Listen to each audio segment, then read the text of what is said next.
오늘 새벽에 함께 볼 말씀은 마태복음 16장 5절부터 12절까지의 말씀입니다.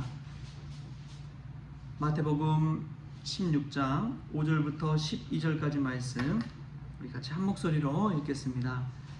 제자들이 건너편으로 갈새 떡 가져가기를 잊었더니 예수께서 이르시되 삼가 바리새인과 사두개인들의 누룩을 주의하라 하시니 제자들이 서로 논의하여 이르되 우리가 떡을 가져오지 아니하였도다 하거늘 예수께서 하시고 이르시되 믿음이 작은 자들아 어찌 떡이 없으므로 서로 논의하느냐 너희가 아직도 깨닫지 못하느냐 떡 5개로 5,000명을 먹이고 주운 것이 몇 바구니며 떡 7개로 4,000명을 먹이고 주운 것이 몇 광줄이었는지를 기억하지 못하느냐 어찌 내 말한 것이 떡에 관함이 아닌 줄을 깨닫지 못하느냐 오직 바리새인과 사두개인들의 누룩을 주의하라 하시니 그제서야 제자들이 떡의 누룩이 아니요 바리새인과 사두개인들의 교훈을 삼가라고 말씀하신 줄을 깨달으니라. 아멘.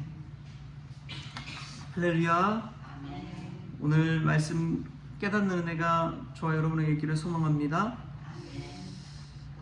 요즘은 날씨가 참 너무 무더위여서 잠을 잘 자는 것이 축복이구나 라는 것을 깨닫습니다.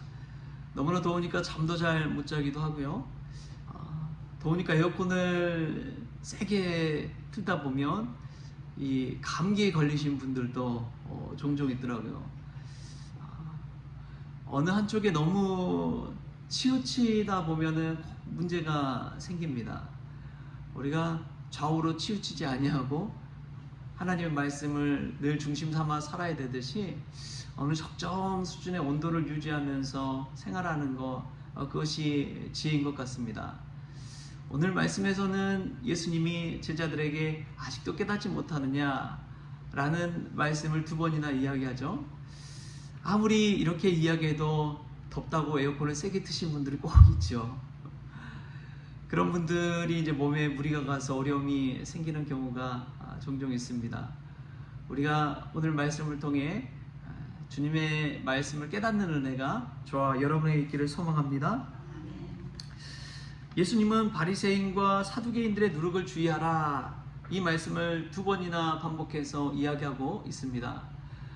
그 당시에 이제 바리새인과 사두개인들의 이 생겨난 배경을 좀 보면요, 그분들이 그 당시에는 가장 최고의 권력자들이구나, 가장 앞서간 이들이구나 라는 것을 깨달을 수가 있습니다.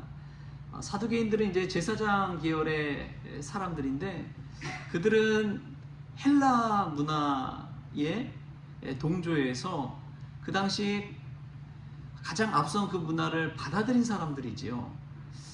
헬라 제국이 이스라엘을 비롯해서 많은 이 중동에 있는 지역의 이 제국들을 다 물리치고 세계 제1의 제국이 되었잖아요.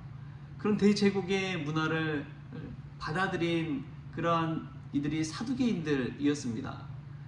그리고 바리새인이나 또 에세네파 같은 경우에는 하시딤이라고 이 헬라 제국의 제국 문화의 반기를 들고 독립을 강조한 이들의 후예들입니다. 자기 나라 자기 민족의 독립을 강조하면서 분연히 일어났던 이들이 바리새인과 이 에세네파인데, 근데 바리새인이 나중에는 또 그런 이 하시딤 문화를 따르는 것을 철회해 버려요.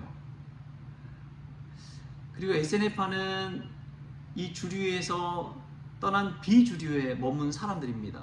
그래서 예루살렘이나 도시에 머물기보다도 저 외곽 지역에 광야에 동굴에 사해 근처에 가서 조용히 그냥 신앙생활하면서 지낸 이들입니다. 대표적인 이들은 이제 세례 요한과 예수님이 에세네파에 속했다고 그렇게 이야기를 하지요. 근데 그 예수님이 바리새인과 사두개인들의 누룩을 주의하라. 그 당시에 가장 앞서간 이들이 사두개인이었고 경제적인 중산층과 또 스스로를 정말 신앙생활 잘하는 그러한 종교인이라고 자부한 이들이 바리새인들입니다. 실제로 그들을 딱 봤을 때 얼마나 종교적으로 앞서가 있는지 대단했는지를 알 수가 있었어요. 모양 자체가, 모습 자체가 그랬습니다. 딱 보면 야, 저분은 목사님이다, 저분은 신부님이다 하는 분들이 있잖아요. 그들의 보여지는 모습 자체가 너무나 신실해 보였기 때문에 그렇습니다. 기도도 유창하게 잘하지요. 성경 말씀도 줄줄 막 외우고 암송하고 이야기하다 보니까 그런 모습을 봤을 때 그 앞에서 자꾸만 주눅이 들고, 인간적으로 봤을 때 참으로 인정할 수밖에 없는 모습들이 많이 있었습니다. 지금의 이제 저와 같은 목회자들의 모습이 있는 것이지요. 배운 사람들, 또 신학적으로 공부한 사람들, 또 종교적인 테두리 안에 사는 사람들, 이 바리새인과 사두개인들의 누룩, 왜 예수님은 그러한 이들의 누룩을, 교훈을 주의하라고 이야기했을까요? 그들을 모습을 따라가고 그들이 가르치는 가르침을 듣다 보면 자기들도 모르게 저게 맞다, 그렇구나 하는 모습들이 너무나 많기 때문에 그렇습니다. 그런데 어느 순간 그러한 이 바리새인과 사두개인들의 교훈이 왜 달라져 버렸느냐? 하나님으로 모시기보다 사람들에게 인정받고자 하는 그 모습이 강했기 때문에 그렇습니다. 그러다 보니까 사람들에게 자신들이 인기를 더 누리고 사람들이 자신들을 더 따라야 되는데 어느 순간 예수님을 더 따르는 그 모습을 보니까 인정할 수가 없는 거예요.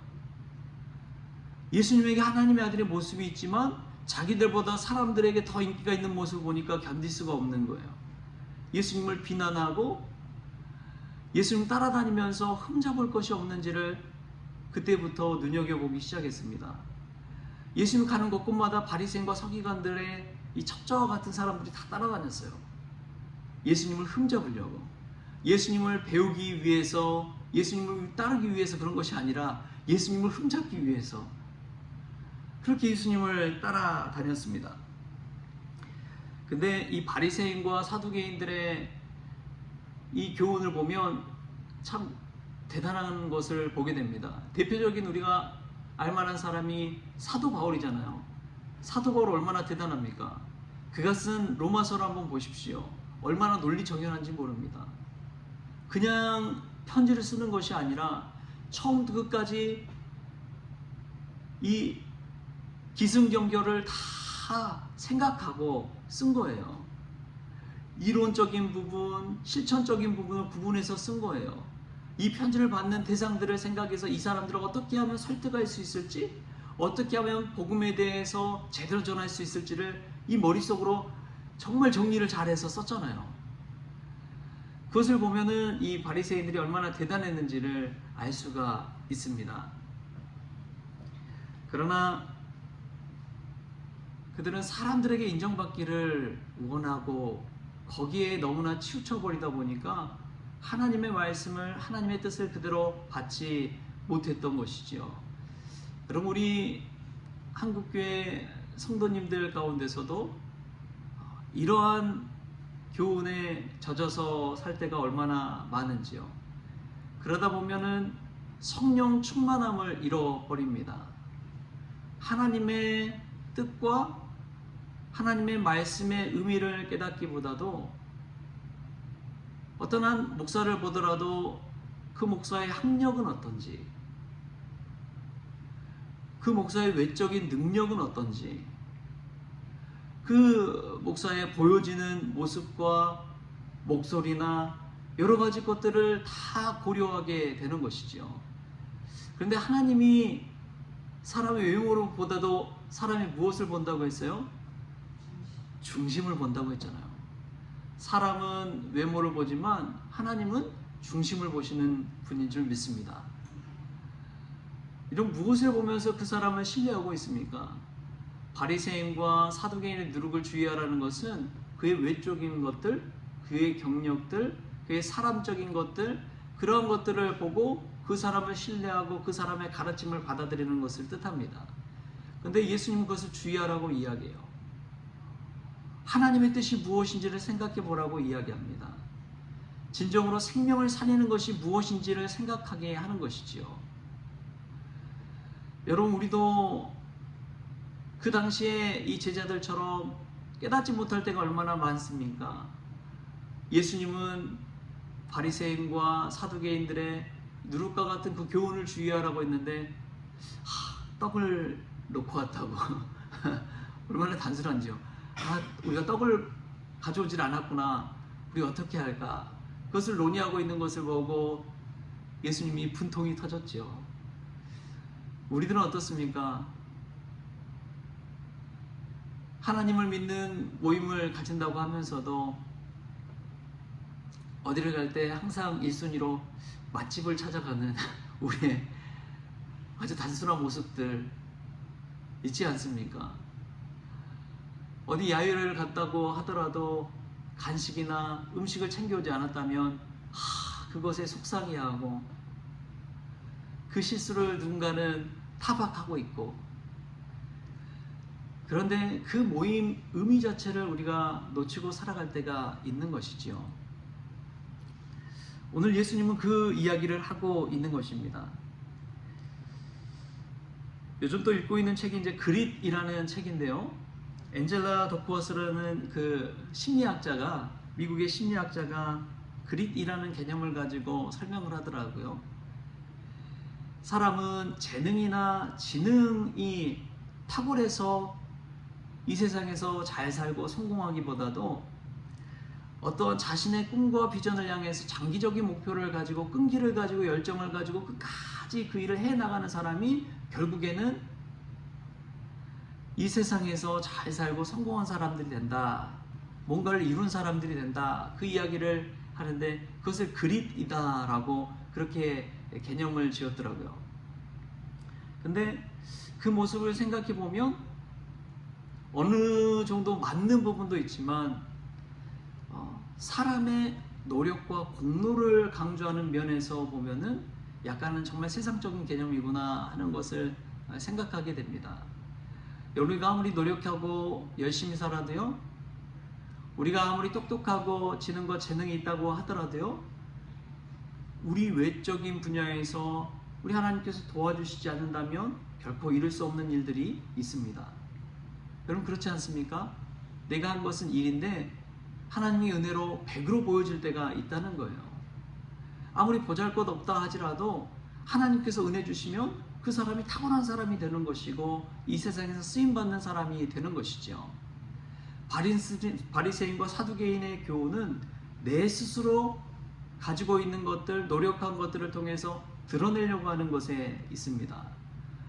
우리 자신을 한번 이 말씀 가운데 돌아보시고 나 자신의 노력과 재능, 공로, 이것 외에 하나님의 은혜, 하나님의 사랑, 하나님의 인자하심 때문에 우리가 더 이 땅 가운데 기쁨으로, 행복함으로, 성공함으로, 축복으로 살아갈 수 있다는 사실을 기억하십시오. 그래서 너무 인간적인 것 치우치지 마시고 오늘도 하나님의 은혜를 구하며 살아가는 저와 여러분 될 수 있기를 주신 예수님의 이름으로 축원합니다. 기도하겠습니다. 주신 하나님 감사합니다. 오늘도 하나님 말씀 앞에 섭니다. 우리가 하나님의 말씀을 얼마나 많이 알고 암송할지라도 하나님의 그 생명의 의미, 사랑의 의미, 십자가의 의미를 깨닫지 않고는 우리가 어느 순간 사람들에 치우쳐 버릴 때가 얼마나 많은지요. 사람들에게 인정받기 위해서 신앙생활 하기보다도 늘 하나님께 인정받는 저희들 되어지게 하여 주옵소서. 사람의 공로가 아니라 하나님의 은혜와 예수님의 공로로 말미암아 우리가 구원받는다는 사실을 꼭 잊지 않게 하시고 하나님 말씀 앞에 겸손할 수 있도록 주님께서 은혜 베풀어 주옵소서. 오늘도 십자가를 붙들고 살아가기를 원하오며 예수님의 이름으로 기도하옵나이다. 아멘. 우리 주님이 가르쳐주신 기도로 오늘 새벽 기도를 마치겠습니다. 하늘에 계신 우리 아버지여, 이름이 거룩히 여김을 받으시오며 나라가 임하시오며 뜻이 하늘에서 이루어진 것 같이 땅에서도 이루어지이다. 오늘 우리에게 일용할 양식을 주시옵고 우리가 우리에게 죄 지은 자를 사하여 준 것 같이 우리 죄를 사하여 주시옵고 우리를 시험에 들게 하지 마시옵고 다만 악에서 구하시옵소서. 나라와 권세와 영광이 아버지께 영원히 있사옵나이다. 아멘.